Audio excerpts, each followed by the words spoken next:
Welcome to RCR Wireless News. I'm Martha DeGrasse, and I'm here with Todd Landry. He is Corporate Vice President of Marketing and Product Strategy at JMA Wireless. Todd, thanks so much for joining us. Thanks for being here. We know that you're in town for Verizon's IBTUF show, and you've introduced an outdoor DAS and ODAS type of small cell solution. Tell us a little bit about that. Yeah, absolutely. Well, one of the things that's happening in the outdoor world, sometimes are called small cells or ODAS, is the need to deliver coverage in certain areas, especially with LTE bands, to get high performance to users. And we've leveraged our antenna technology to bring a really nicely integrated solution along with our laser welded jumper capabilities, which allows us to really streamline the cabling. We've integrated things like the diplexer directly into the antenna so that what you see outside is really not a bunch of wires. It's all really very integrated. And then more importantly, we showcased this week a integrated dual band MIMO high power remote. And what that allows us to do is cut down on the amount of equipment right at that small cell that we're powering the antennas. So, we provide all the components and we can fully integrate all that into the solution. Now, as you know, we add on to that the option to power that stuff with fused digital electricity, which allows you to really economize on how you power the equipment out at a remote small cell site. So pretty exciting way to integrate solutions from us. Terrific, and that's brand new, not shipping yet, or it is shipping? That's brand new. Okay. The new remote will be available by end of this quarter. Terrific, okay. And I think Verizon just tapped you for a little bit of a recognition this last night? They did. It's always nice to be recognized. We do a lot of work with Verizon. It's a great organization, and it's wonderful to receive an award like this. Yes. That's terrific. So what's the award? Oh, so it's we're really the top DAS partner for Verizon. Right. So yeah, we're hearing that the field has narrowed a little bit, that Verizon named about 5 DAS vendors, yourself, Corning and CommScope, ADRF, and Solid, I think. So it's great to be in that company. Absolutely. Absolutely. So one of the things that we're hearing this week from yourself and the other vendors is the real pressure from Verizon to bring down those DAS costs, to expand the number of use cases and deployment scenarios. So what are some of the things you're doing around that? Yeah, so obviously there's pressure in the market all the way in from the end user pricing that flows through to the infrastructure. So we're all looking at ways, the operators and of course it flows to the vendors, to look at ways to economize on the costs. We've always paid a lot of attention to ways we can streamline the different costs in a solution for our operator partners and our integration partners. Examples of things we do, we introduced Fuse earlier this year, and when you go into facilities, particularly large facilities like we're doing many stadiums, a product like Fuse with the digital electricity really streamlines what it takes to deploy, and it reduces a lot of the cost to go deploy a solution in an environment. We also are doing a lot of new approaches, so we can feed the DAS with smaller femto devices that allows us to take the DAS platform with devices like that, where I just have a IP backhaul into the operator network, and I can feed the DAS in a very economic way and fulfill a solution inside smaller size enterprise buildings. So there's a lot of very new ways, and there's always unique ways we can reduce the cost and streamline what it takes to deliver.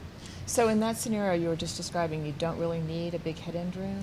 Yeah, and that's what typically happens, right? When we think of deployment with a DAS, and the view of the world is that DAS is expensive. The reality of the world is that when you look at utilizing DAS on premise, a lot of the costs come into play because you have a lot of head-end resources, a lot of site acquisition. You have a BTS hotel room for all the carriers because you're neutral host. You're not a single band or dual band single carrier solution. But what happens here is, instead of a very large head-end, you can begin to take smaller femto devices that are designed to register with the network more easily, create the allocation of their cells within the venue more easily. So the cost to deploy, both for the equipment and what it takes to deploy, is much, much lower. As a result of that, it doesn't take the footprint. When combined with the DAS, it's very, very economical. And I think some of those small cells now have the capability to hook into more than one carrier, right? Yeah, most of the small cells, and depending on which one you look at, today most of them are single carrier Right. solutions with each one. So, what happens with a lot of these small cell solutions, you can deploy one, but then when you want to add another carrier, you double down. So you add a whole secondary, or a third one, or a fourth one.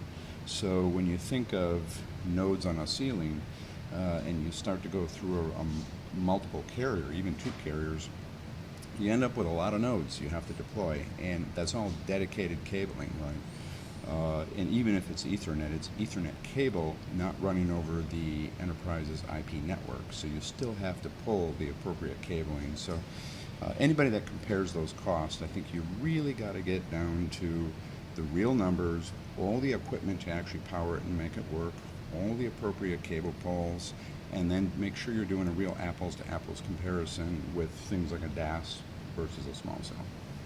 Okay, so getting back to the DAS, I know that a lot of emphasis is on concealing DAS, especially in stadiums now, That's and right, you're doing a that's lot right. with stadiums, right? We do a lot of stadiums, yeah. We've become probably the choice in stadiums. And as you probably, of course, know, we are the solution behind Super Bowl 50 here, which ended up being one of the largest venues for cell offering that we've seen in the world right now. So concealment is a big deal, and it happens many ways.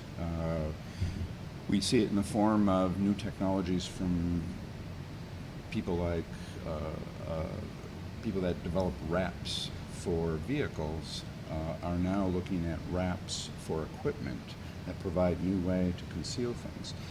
We partner with several vendors that create integrated pole mount solutions where our equipment mounts directly inside of that and is completely concealed.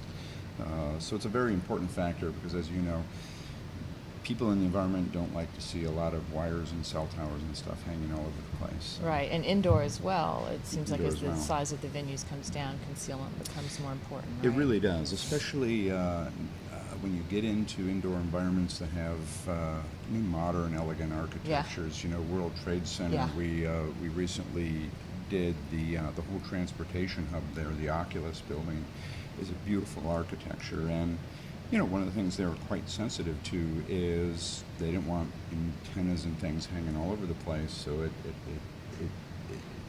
messed up their beautiful architecture. So we had to pay special attention to the ways we could deliver good coverage and capacity in that environment for all the people traveling through it, but at the same time, they don't know that it exists.